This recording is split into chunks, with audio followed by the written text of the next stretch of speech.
and we need to protect it. And you will see as we do our trade deals, right? They treat the Maine lobster industry horribly. I just mentioned these examples. 95% of our refined petroleum products come from Canada. The Biden administration proposed regulations that posed a threat to the very existence of the lobster fishery. If implemented, it would have shut down the lobster industry.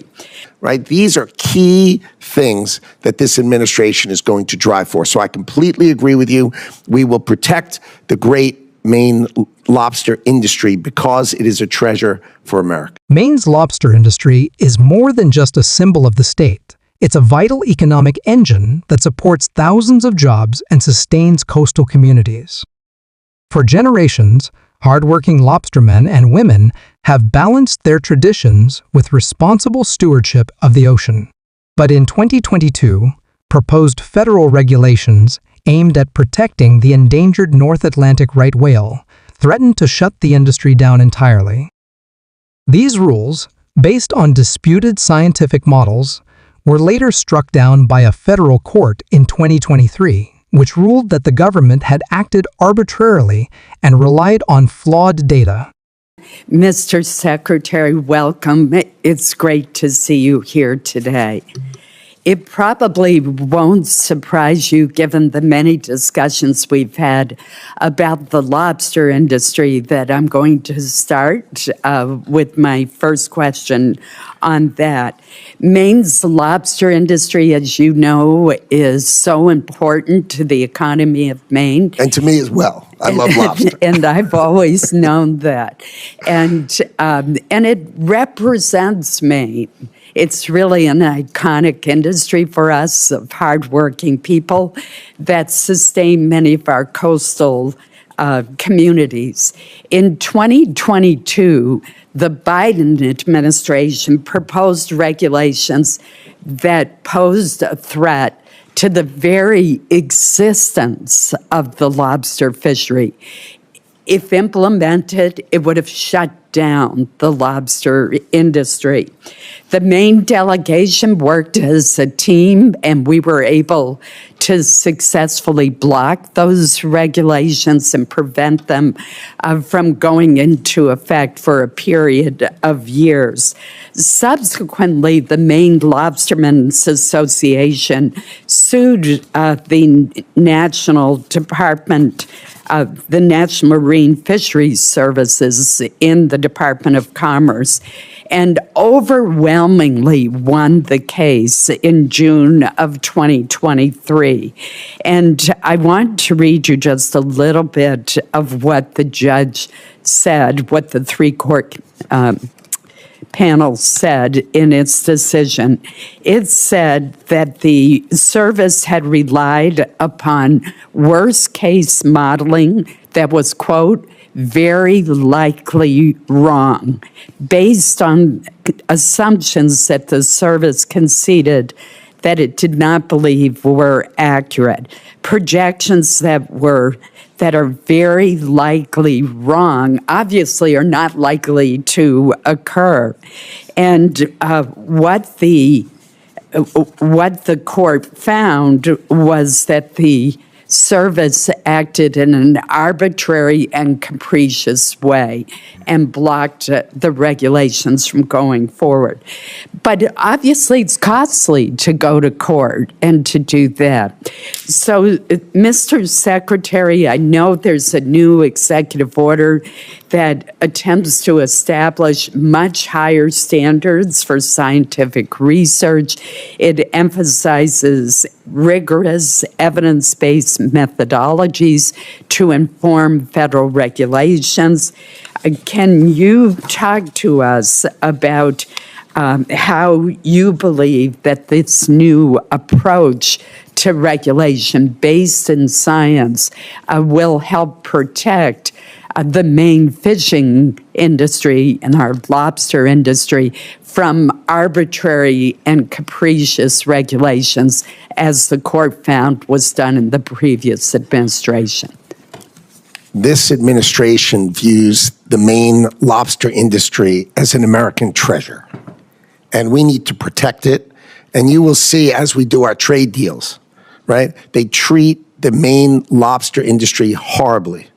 And in the UK deal, they said, we will invite you to 10 Downing Street and we will have now a lobster dinner. Okay, so we've opened, for example, the UK to lobster. We think this capricious lack of rigor in our science has got to end. So the gold standard executive order saying only real science, not opinion-based science, has to be the rule. So we protect our fishermen, we protect our ranchers, right? These are key things that this administration is going to drive for. So I completely agree with you. We will protect the great Maine lobster industry because it is a treasure for America. Thank you very much, Mr. Secretary. We've also talked about how integrated the Maine economy is with Canada. And Canada's our closest neighbor, our dear friend, and our largest trading partner. And so I have been very concerned, and I know the department and you personally are working very hard on this issue about tariffs on Canadian products. Our lobster, our potatoes, our blueberries are largely processed in Canada and then come back across the border. We have a paper mill in northern Maine, in Madawaska, Maine, whose sister mill is right across the river in Canada. The sister mill in Canada produces the pulp that is piped across the river to the paper mill in Madawaska, Maine. So that's how close the partnership is. 95,000 Mainers are not connected to the New England electric grid. They get their electricity from Canada. In response, the Biden administration introduced a new executive order requiring that all federal regulations be grounded in rigorous evidence-based science. This marks a turning point for how future rules will be crafted, offering hope for industries like Maine's lobster fishery that have been caught between conservation goals and economic realities. At the same time, Maine's economy is deeply intertwined with Canada, particularly in trade sectors like seafood, agriculture, and energy. Ensuring that cross-border trade remains free of harmful tariffs under the U.S. Mexico-Canada Agreement, USMCA, is just as critical. These issues, regulatory fairness and international trade, are now central to safeguarding Maine's economic future and the livelihoods of the people who call it home. I just mentioned these examples. 95% of our refined petroleum products come from Canada. 90% of potash, which is used, the fertilizer for potatoes, comes from Canada.